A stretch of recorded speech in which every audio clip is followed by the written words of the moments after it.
In the quiet French countryside, near the village of Glosel, an unassuming farmer made a discovery that would shake the world of archaeology to its core. Strange clay tablets, covered in unknown symbols, buried beneath the earth for centuries, perhaps millennia. What were they? Who made them? And why did their discovery lead to a storm of accusations, controversy, and even secret government involvement? This is the story of the Glosel tablets, an enigma that has haunted historians for a century. Were they proof of a forgotten European civilization, lost to time? Or were they the work of an ambitious forger? Let's dive into this unsolved mystery. Our story begins in 1924, in the small French village of Glosel. A 17-year-old farmer, Émile Fradin, was working the land with his grandfather when something unexpected happened. As their plow struck the ground, it hit something hard. Digging deeper, they uncovered a stone chamber. Inside were strange clay tablets, pottery, and what appeared to be ancient bones. At first, Fradin and his family didn't realize the significance of their find. But as more objects surfaced, objects unlike anything ever seen before, it became clear that they had stumbled upon something extraordinary.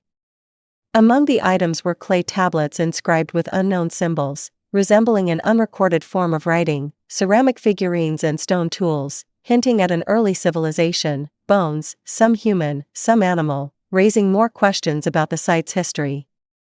Word spread quickly. What had this young farmer uncovered? A lost civilization? A forgotten script? Or something even stranger? It wasn't long before archaeologists took an interest in Glosel. One of the first experts on the scene was Dr. Antonin Morlet, a French physician and amateur archaeologist. Upon seeing the artifacts, he was convinced they were authentic. Morlet excavated over 3,000 objects from the site, including engraved tablets with symbols unlike any known language, carved stones that appeared to show early forms of art, tools and weapons made of flint and bone. His conclusion? The site was ancient, possibly dating back thousands of years. But not everyone agreed. And soon, the controversy began. As news of the Glosel discovery spread, the archaeological community split into two factions: those who believed the site contained genuine prehistoric artifacts and those who dismissed it as a clever hoax. One of the most vocal skeptics was Salomon Reinach, a prominent archaeologist. He argued that the inscriptions looked too modern to be prehistoric. If the tablets were real, why hadn't anything similar been found elsewhere? Others pointed to inconsistencies in the artifacts. Some symbols seemed to resemble Phoenician, Greek, and Latin letters, despite being supposedly thousands of years old.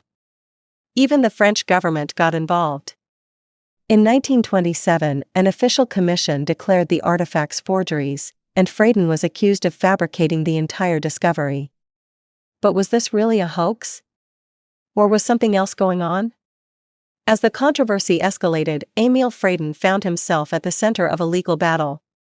He was accused of creating the artifacts himself, a serious charge for a poor farmer with no formal education. But then, something strange happened. One night, in 1928, someone broke into Fradin's home. They ransacked the place, looking for something. But what? The original tablets? Proof of a conspiracy? Whoever was behind the break-in, they were never caught. And the mystery only deepened. For decades, the mystery of the Glosel tablets remained unsolved. But in the 1970s and 1990s, new scientific techniques allowed for radiocarbon dating of some of the artifacts.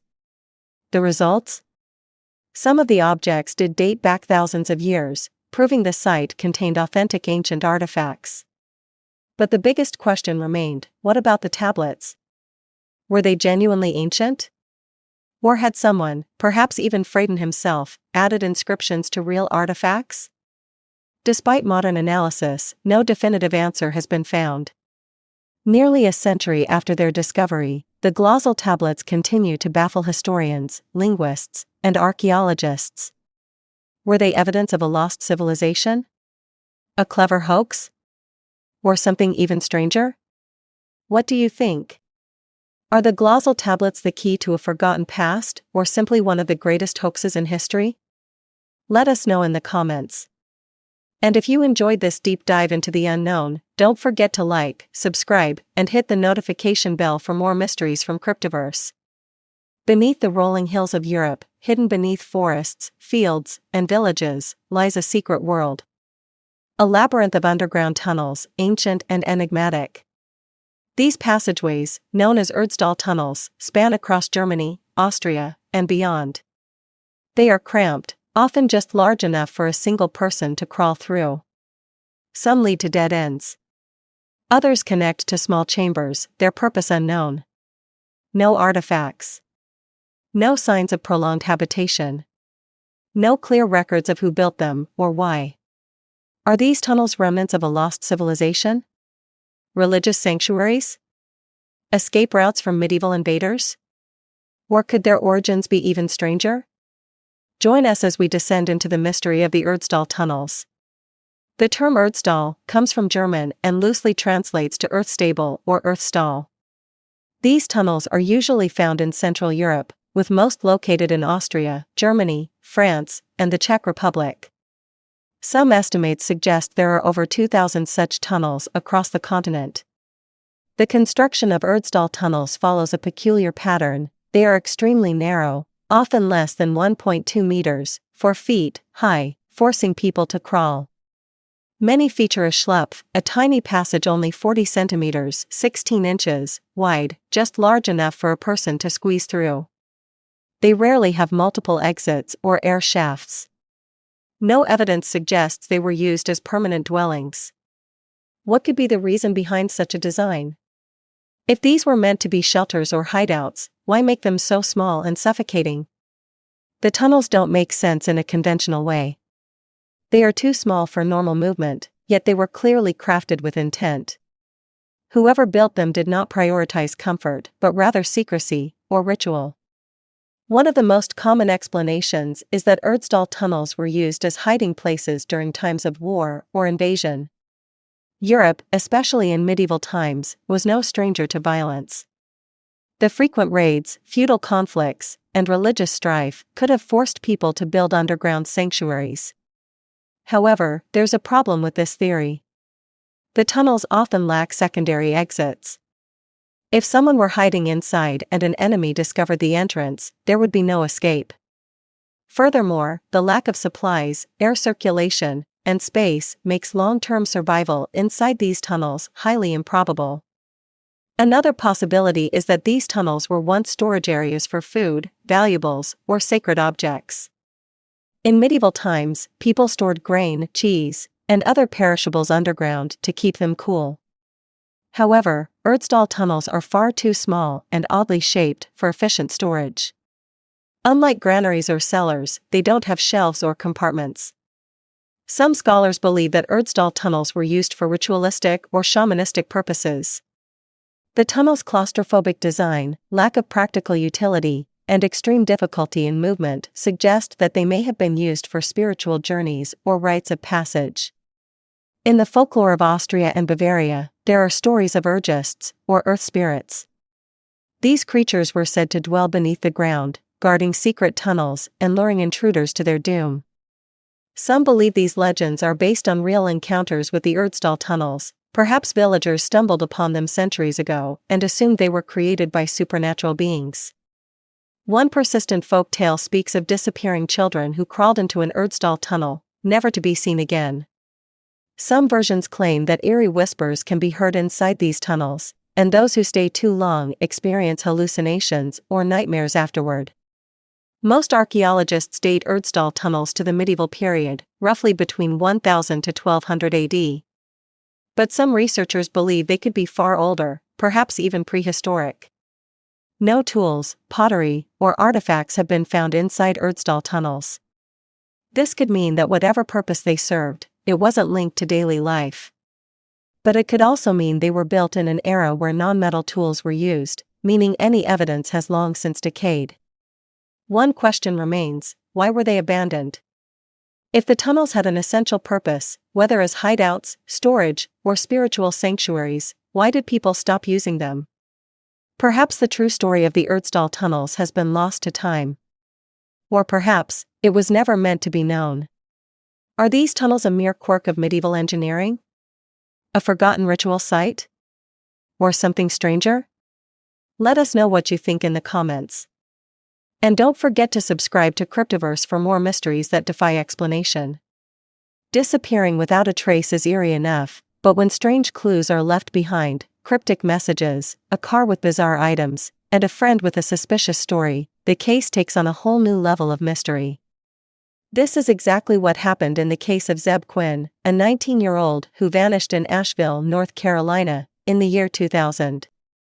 His disappearance has baffled investigators for decades, with theories ranging from an elaborate setup to a much darker conspiracy.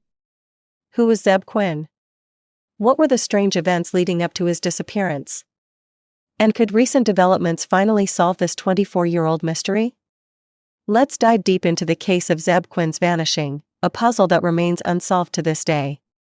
On January 2, 2000, Zeb Quinn finished his shift at the electronics department of a local Walmart in Asheville. After work, around 9 p.m., he made plans to check out a Mitsubishi Eclipse he was interested in buying. His coworker and friend, Robert Jason Owens, agreed to accompany him. The two drove separately, with Zeb following Owens in his Mazda Protege. However, something strange happened just minutes after they left. According to Owens, Zeb suddenly flashed his headlights, signaling him to pull over. When they stopped, Zeb seemed anxious and told Owens he had received a page on his beeper that required him to return immediately. He reportedly drove off in a hurry. That was the last time Zeb Quinn was ever seen. When Zeb failed to return home, his family grew concerned. His mother, Denise Vlahakis, reported him missing the following day. What followed was a series of bizarre discoveries that deepened the mystery. 2 weeks after his disappearance, Zeb's car was found abandoned in the parking lot of a Little Pig's barbecue restaurant. But the condition of the vehicle was anything but normal. The headlights were left on. The doors were locked. Inside the car were a live Labrador puppy, a pair of lips drawn on the rear windshield with lipstick, and a hotel keycard. A plastic bottle filled with unknown liquid was also found. None of these items belonged to Zeb, leaving investigators puzzled. Even stranger, someone had attempted to make the car look as if it had been stolen. The seats were adjusted in a way that suggested someone much shorter than Zeb had driven it. Adding to the mystery, on January 4, 2 days after Zeb vanished, someone called Walmart pretending to be him and said he wouldn't be coming to work. The voice on the call was later identified as none other than Robert Jason Owens. When questioned, Owens claimed that he made the call as a favor to Zeb, stating that Zeb had called him and asked him to do it. However, there was no proof that Zeb had made such a request, and Owens's story became more suspicious. Over the years, multiple theories have emerged about what really happened to Zeb Quinn.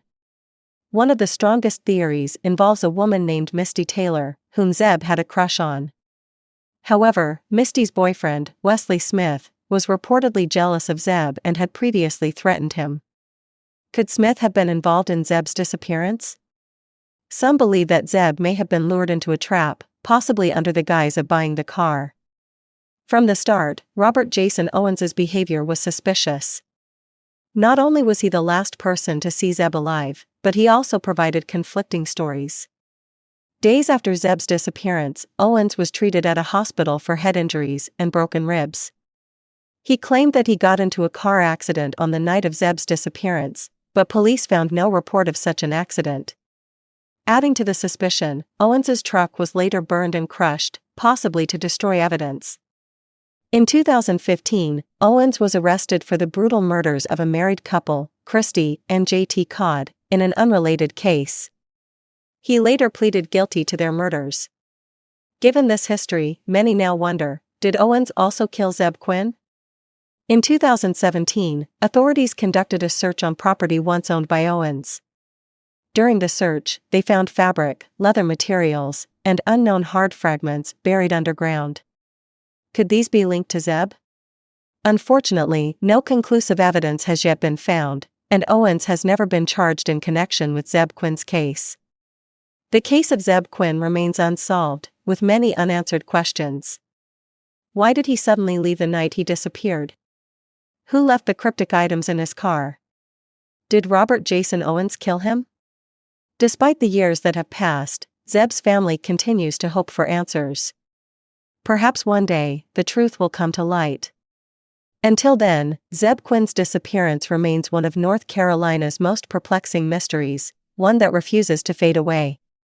What do you think happened to Zeb Quinn? Let me know in the comments below. If you enjoyed this deep dive, don't forget to like, share, and subscribe for more cryptic mysteries from Cryptiverse.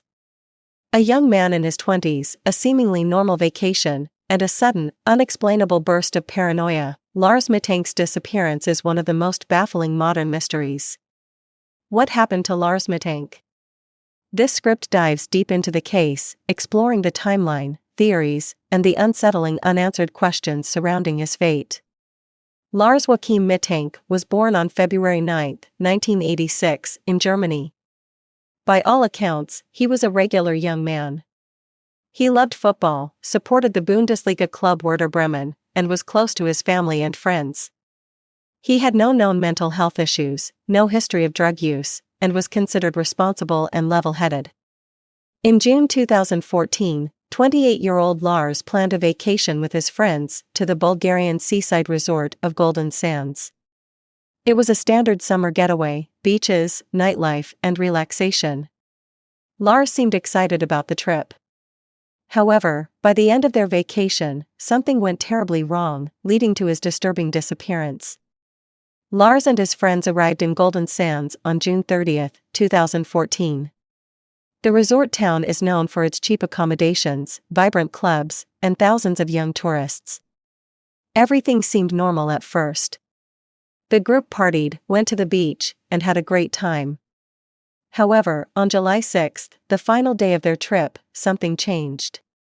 Lars got into an altercation at a bar over a football dispute. Witnesses claim he argued with another group of tourists, possibly rival football fans. Though not violent, the argument ended with Lars walking away. Later that night, Lars complained of ear pain. He told his friends he had been attacked by a group of men, possibly hired by the people from the argument earlier. He said they had followed him outside a McDonald's and beaten him up. However, no witnesses confirmed this attack, and his injuries were minor. Lars visited a doctor the next morning, who diagnosed him with a ruptured eardrum and recommended he stay behind instead of flying home with his friends. Air pressure could worsen his condition. His friends urged him to come with them, but Lars insisted on staying. They left, expecting him to fly home once he recovered. From this moment on, Lars' behavior became increasingly erratic. He checked into a budget hotel near the airport, but instead of resting, he acted paranoid. He called his mother, Sandra Mittank, in a panic, whispering that he was being followed and that he needed to leave. He even texted her, "What is ciprofloxacin?" An antibiotic, but he never explained why he asked. Lars was seen pacing the hotel lobby, hiding in elevators, and looking over his shoulder as if someone was after him. The hotel's security cameras caught him leaving in the middle of the night, only to return hours later. He told a hotel staff member he was afraid for his life. On July 8, Lars went to Varna Airport for his scheduled flight home.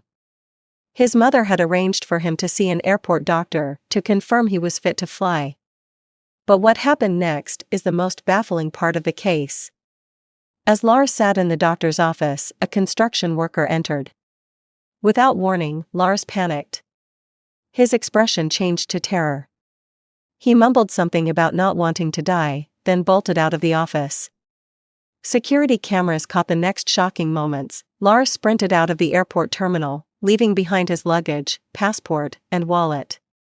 He climbed over a fence and ran into a nearby field, disappearing into the surrounding forest. No one ever saw him again.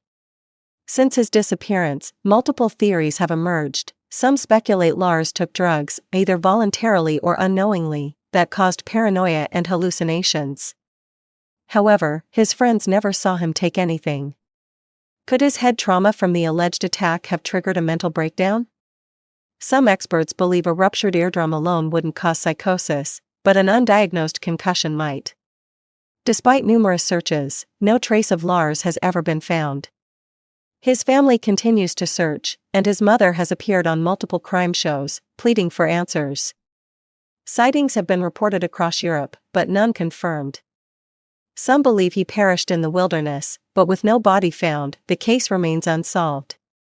The last known footage of Lars Mittank haunts many, a terrified man fleeing an airport, running toward an uncertain fate. Was it paranoia, foul play, or an undiagnosed medical condition? To this day, Lars Mittank remains one of the most mysterious missing persons cases in modern history. A man vanishes without a trace, only to be found 5 days later, dead, under bizarre circumstances. Burn marks on his body. A strange, unknown gel applied to his skin. No signs of struggle. And no logical explanation. What really happened to Zygmunt Adamski? A tragic accident? A secret experiment? Or was he abducted by something not of this world? Our story begins in the small town of Tingley, West Yorkshire, England. Zygmunt Adamski, a 56-year-old Polish coal miner, had been living a quiet life. Originally from Poland, he had settled in England years earlier and was known as a hard-working, kind man. On June 6, 1980, Adamski was in good spirits. He was preparing for his goddaughter's wedding and left his house to run a quick errand at a local shop. But he never came back. His wife, Lottie, was immediately worried. Zygmunt had never disappeared like this before. He had no health issues that would explain his sudden vanishing, and he had no enemies. Where could he have gone? Despite efforts to find him, Adamski had seemingly vanished into thin air. No witnesses, no clues, just silence. But then, 5 days later, something chilling happened. On June 11, 1980, a shocking discovery was made. Adamski's lifeless body was found, 20 miles away from where he had disappeared, in a coal yard in the town of Todmorden. But here's where things get really strange. His body wasn't just found lying anywhere, it was placed on top of a 10-foot-high coal pile. There were no signs of struggle. No footprints leading to the body. It was as if he had just appeared there. The man who found the body, coal yard worker Trevor Parker, was stunned. The last time he had checked the yard, just hours before, there was nothing there. So how did Adamski's body get there? And why did he look so unusual? Police and forensic experts arrived quickly, and what they found only deepened the mystery. Adamski's body had strange burn marks on his head, neck, and shoulders. Even stranger, a weird, unidentified gel had been applied to these burns. The coroner, Dr. Alan Edwards, was baffled. He had never seen anything like it. What was this gel? And who had put it on Adamski's body? His clothing was also odd. His shirt was unbuttoned, but his coat was missing. His shoes were loosely tied, which was unusual for a man known to be meticulous about his appearance. But the most chilling detail? Despite being missing for 5 days, Adamski only had about 1 day's worth of beard growth. Where had he been for the other 4 days? And now, we get to the most bizarre part of this case, the UFO connection. The police officer in charge of the investigation was Alan Godfrey, a well-respected officer from the West Yorkshire Police. At first, he thought this was just an unusual but explainable death. But that would change just a few months later.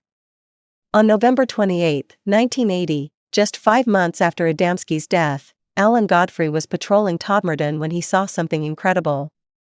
A huge, spinning, metallic object hovered above the road. He tried to radio for backup, but his radio had stopped working. The next thing he knew, he had lost time. Nearly half an hour was gone. And when he came to, his car was further down the road, with no memory of how he got there. Under hypnosis, Godfrey later recalled seeing strange humanoid beings inside the craft. Could it be that both he and Zygmunt Adamski had been taken by the same unknown force? There are many theories about what happened to Zygmunt Adamski. Let's explore them. Some believe Adamski was taken by extraterrestrials. The burns and the unknown gel are consistent with medical experiments often reported in abduction cases. Was he abducted, examined, and then returned, dead? Another theory suggests Adamski was kidnapped for top-secret medical experiments. Was he an unwilling test subject? And if so, why was he returned in such a strange manner? Could Adamski have been kidnapped and murdered by someone he knew? Some claim his death was a result of a personal dispute. But if that's the case, why the burns? Why the unknown gel? And how did his body get on top of a coal pile? To this day, the mystery of Zygmunt Adamski remains unsolved. Who, or what, took him? What was the strange substance on his body? And why, after more than 4 decades, do we still have no answers? What do you think happened? Was this an alien abduction, a secret experiment, or something even stranger? Let us know in the comments. If you love mysteries like this, don't forget to like, subscribe, and hit the notification bell so you never miss an episode. Until next time, stay curious. In the realm of medical anomalies, few conditions captivate the imagination as much as fetus in fetu. It's a bizarre and incredibly rare phenomenon that has left scientists and doctors questioning the limits of biology for centuries. What if I told you that there have been cases where one individual carries within them another, not a tumor, not a parasite, but a malformed and parasitic twin? This is the enigma of fetus in fetu, a condition so rare, it has been recorded in medical literature fewer than 200 times worldwide. Welcome to Cryptiverse, where we unravel the strangest mysteries of science and the human body. Let's dive in. So, what exactly is fetus in fetu? The term originates from Latin, literally meaning fetus within a fetus. It describes a condition in which a malformed and underdeveloped twin is found inside the body of its sibling. Unlike other parasitic conditions, this is not an infection or a foreign organism invading the host's body, it's the host's own twin, trapped during development in the womb. Here's how it works. In the case of identical twins, 2 embryos develop from a single fertilized egg. Sometimes, due to an error in the process of division, one embryo becomes enveloped by the other. Over time, the engulfed twin becomes dependent on the host for survival. While it can't grow into a fully developed baby, remnants of it, including limbs, bones, and even hair, may develop. This condition is distinct from teratomas, which are tumors that can contain tissues like hair or teeth. The key difference? Fetus in fetu has an organized structure, resembling the formation of an actual human body. The history of fetus in fetu is as fascinating as the condition itself. The first documented case dates back to 1808, when German anatomist Johann Friedrich Meckel described it in medical literature. However, the phenomenon has likely been around for as long as humans have existed. Stories of people carrying mysterious growths inside them, often dismissed as curses or supernatural afflictions, were later found to be examples of this condition. Back in those days, medical understanding was limited. Cases of fetus in fetu were often misdiagnosed as monstrous deformities or treated as curiosities to be exhibited. It wasn't until the advent of modern imaging technologies, such as X-rays and CT scans, that the true nature of this anomaly was revealed. Meckel himself believed this condition was due to a failure in embryonic separation, a theory that remains central to our understanding even today. Despite being incredibly rare, fetus in fetu has been documented in several extraordinary cases around the globe. Let's take a look at a few of the most striking examples. In 1999, a newborn boy in India was found to have a swollen stomach. Doctors initially suspected a tumor, but upon surgery, they discovered a partially formed twin inside his abdomen, complete with limbs and hair. The case baffled medical professionals and made headlines worldwide. A particularly unusual case occurred in Hong Kong, where a newborn girl was found to be carrying 2 fetuses within her. Each was incomplete but had developed to the point of having tiny spines, ribs, and limbs. This case raised new questions about how early in pregnancy fetus in fetu might occur. In Indonesia, a 21-year-old man sought treatment for abdominal pain, only to learn that he had been carrying his twin inside him for over 2 decades. The twin had teeth, hair, and rudimentary bones, a shocking discovery for the patient and doctors alike. These cases highlight the mystery surrounding fetus in fetu, why it happens, and why it's so rare. Now let's dive deeper into the science. The leading theory is that fetus in fetu results from an error during the first few weeks of pregnancy. Identical twins form when a single fertilized egg splits into two embryos. In rare instances, one embryo fails to fully separate and becomes encased within the other. The encased twin relies on the host for blood supply and nutrients, but can't develop normally due to its parasitic relationship. Over time, it may form bones, organs, and other structures, but it remains trapped. Scientists also debate whether some cases might be misclassified teratomas. However, unlike a teratoma, which grows like a chaotic tumor, fetus in fetu exhibits a more organized structure, resembling the human form. Fetus in fetu is a reminder of how much there is still to learn about the human body. It blurs the lines between science and mystery, offering a glimpse into the strange possibilities of life. What are your thoughts on this rare condition? Let us know in the comments, and don't forget to like, share, and subscribe to Cryptiverse for more deep dives into the world's greatest enigmas. Until next time, stay curious. Artificial intelligence is evolving at an unprecedented pace. While most of the world has its eyes on OpenAI, Google DeepMind, and Meta's Llama models, a new player has emerged, DeepSeek. A company that, in just over a year, has managed to shake the foundations of AI research with its powerful open-source models and groundbreaking efficiency improvements. But how does it work? What makes DeepSeek's AI so efficient? And why is it causing ripples across the industry? In this deep technical dive, we'll explore the architecture, training methodologies, and real-world implications of DeepSeek's AI revolution. DeepSeek was founded in 2023 by Liang Wenfeng, under the umbrella of Highflyer, a hedge fund based in China. Unlike many AI startups that began as research projects, DeepSeek's origins were rooted in financial markets. Its initial mission was simple: create AI models that are not only powerful, but also cost-efficient. In less than 2 years, DeepSeek went from an unknown entity to developing some of the most powerful AI models on the market. Their first models, DeepSeek Chat and DeepSeek 67B, were already competitive with OpenAI's GPT-4 in certain benchmarks. But their real breakthrough came with DeepSeek V2, a model that introduced one of the most sophisticated implementations of mixture of experts, MO, technology to date. At the core of DeepSeek's success is a highly optimized mixture of experts, MO, model. But what exactly is MO, and why does it matter?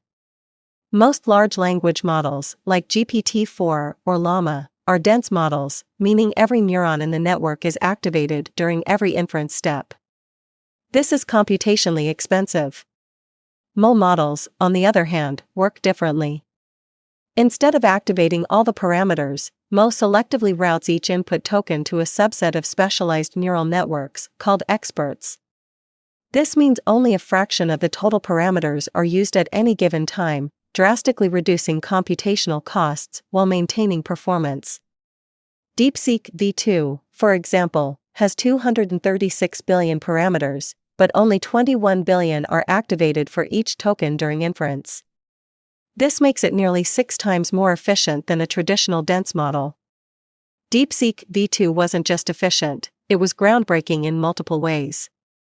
One of its key innovations was multi-head latent attention, MLA, a technique that allows the model to store and retrieve information more effectively by compressing its key value, KV, cache. This reduced memory consumption and enabled longer context windows of up to 128,000 tokens. This meant DeepSeek V2 could handle entire books in a single prompt, making it one of the best models for document processing and legal AI applications. Then came DeepSeek V3. Released in December 2024, this was DeepSeek's answer to GPT-4 and Llama 3.1. With a staggering 671 billion parameters, V3 was one of the largest open-source AI models ever created. To train DeepSeek V3, researchers used 14.8 trillion tokens, a dataset significantly larger than most Western models.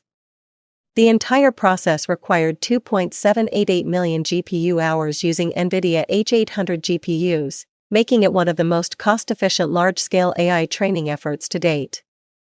One of DeepSeek's most radical decisions was to open source their models. While OpenAI and Google have kept their best models proprietary, DeepSeek made V3 available to developers worldwide, leading to rapid adoption and fine-tuning by independent researchers. This move had unexpected consequences. Investors reacted sharply, fearing that the efficiency of MO models would reduce demand for expensive AI hardware, leading to a decline in NVIDIA's stock price. However, DeepSeek's rise has not been without controversy. Researchers analyzing its outputs found significant censorship, particularly on politically sensitive topics. Questions about Tiananmen Square or Taiwan's sovereignty resulted in vague or deflective answers. Furthermore, privacy concerns emerged when it was revealed that DeepSeek stores user data on servers located in China, prompting investigations in the US and Europe. With DeepSeek V3 proving that open-source AI can rival proprietary models, the future of AI development is at a crossroads. Will companies like OpenAI continue their closed-door approach, or will DeepSeek's methods push the industry toward greater transparency and efficiency? DeepSeek has demonstrated that cost-effective, high-performance AI is possible. But the bigger question remains, what's next? Will we see even larger MO models? Or has DeepSeek already reached the limit of what current hardware can handle? One thing is clear, DeepSeek has changed the AI landscape forever. Whether it remains a dominant force or faces challenges from new competitors, its innovations have redefined what we expect from AI efficiency and accessibility. The MV Joyita vanished in 1955, leaving behind one of the ocean's greatest mysteries. This merchant vessel was found adrift in the South Pacific, eerily abandoned with no crew or passengers in sight. Blood-stained bandages and a doctor's bag hinted at chaos, yet the ship was still afloat, with its engine functional and supplies untouched. Theories abound. Did the crew panic over engine failure, or was there a mutiny? Some speculate piracy, while others suggest a government cover-up or even UFO involvement. Despite extensive searches, the fate of the 25 people aboard remains unknown, lost to the depths of the sea, leaving us to ponder what truly happened on that fateful voyage. The vastness of the ocean holds secrets that may never be uncovered. Among them is the eerie disappearance of 25 people aboard the MV Joyita, a merchant vessel found mysteriously adrift in the South Pacific in 1955. Unlike many missing ship cases, the Joyita was found, but its crew and passengers were gone without a trace. There were no distress signals. The ship was found in an eerie state, badly damaged yet afloat, with blood-stained bandages on board, missing lifeboats, and a radio that had been set to an emergency frequency. Despite various theories involving piracy, mutiny, and even government cover-ups, the fate of the people aboard the Joyita remains one of the ocean's greatest enigmas. What really happened to the MV Joyita and its missing crew? Let's explore. The MV Joyita was originally built in 1931 as a luxury yacht in Los Angeles. It was later converted into a fishing vessel and then repurposed as a merchant boat. At 69 feet long, the wooden ship wasn't particularly large, but it had a strong reputation for being unsinkable due to its cork-lined hull.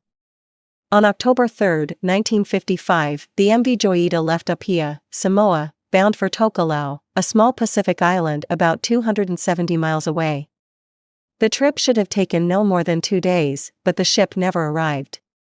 Aboard were Captain Thomas H. Miller, a British war veteran and experienced sailor, 16 crew members, mostly from Samoa and the Cook Islands, 9 passengers, including a government official, a doctor, and a businessman, and a cargo hold filled with medical supplies, timber, food, and 80 empty fuel drums.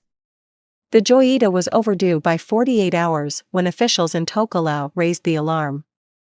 However, no distress signals had been received, leading authorities to assume the ship had suffered mechanical failure. An extensive air and sea search was launched, but no sign of the vessel was found. It was as if the MV Joyita had vanished into thin air.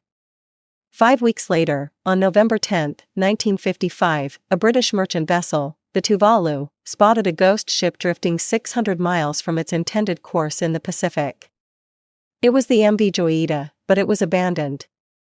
When rescuers boarded, they discovered an eerie scene: no crew or passengers. Every single person had disappeared. The ship was half submerged, tilted at a severe angle due to a leak, but it hadn't sunk. All 4 lifeboats were missing. Blood-stained bandages were found on deck. A doctor's bag was left behind. The radio was tuned to an emergency distress frequency, but the antenna was broken. Personal belongings, wallets, and valuable cargo remained untouched. Most puzzlingly, the engine was still functional, and there was plenty of food and water aboard. Investigators were baffled. What could have caused the passengers and crew to abandon a still-floating ship? And why had they left behind crucial supplies? Even today, no definitive explanation has been found. The evidence suggests that something forced the crew to abandon a ship that was still capable of floating. Whether it was due to panic, foul play, or an unknown force, we may never know. Like the Mary Celeste, the story of the MV Joyita remains a chilling testament to the secrets of the sea. What do you think happened to its missing crew? Could it have been a simple case of human error, or is there something more sinister lurking beneath the waves?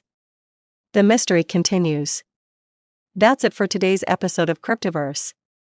If you enjoyed this mystery, make sure to like, share, and subscribe for more unexplained cases. And if you have a theory, let us know in the comments.